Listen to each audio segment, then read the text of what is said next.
चला तर मंडळी, ताज्या हिरव्या मेथीपासून मस्त असे मेथीच्या मुठिया बनवून तयार करूया। त्यासाठी इथे मी एका बाउलमध्ये 1 वाटी ज्वारीचं पीठ, 1 वाटी तांदळाचं पीठ, अर्धी वाटी बेसन पीठ घेतलेलं आहे। आता यामध्ये आपण थोडीशी हळद घालूया, चवीपुरतं मीठ घालायचं आहे, 1 चमचा ओवा घालायचा आहे, 2 ते 3 चमचे पांढरे तीळ घालायचे आणि 1 चमचा इथे आपल्याला लसूण आणि हिरवी मिरचीची भरड घालायची।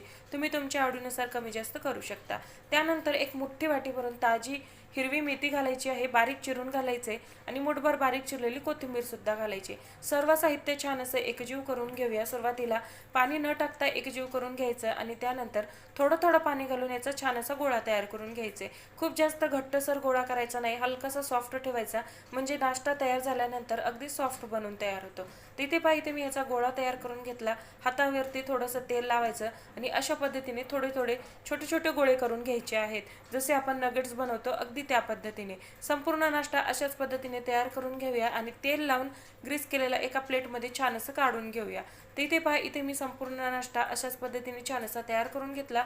2 प्लेटमध्ये हे बसलेले आहेत। स्टीमरमध्ये पाणी गरम करायला ठेवलं आणि छान असं हे प्लेट्स यामध्ये ठेवूया आणि 15 ते 20 मिनिटे याला आपण स्टीम करून घेऊया।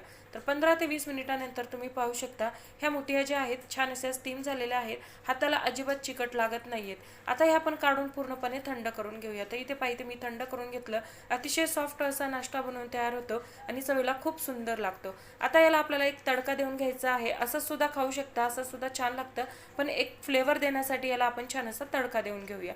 तर कढईमध्ये चमचाभर तेल गरम केलं, त्यामध्ये जिरे, मोहरी, कढीपत्ता, थोडेसे तीळ घालायचे, बारीक चिरलेली कोथिंबीर घालायची, 1 चमचा सांबार मसाला, हलकंसं लाल तिखट, थोडंसं मीठ घालायचं आणि बनवलेला जो नाश्ता आहे तो यामध्ये घालायचा आणि छान असा परतून घ्यायचा आहे। तर इथे पाहिजे आपला मस्त असा चटपटीत मेथीच्या मुठिया बनवून तयार आहेत।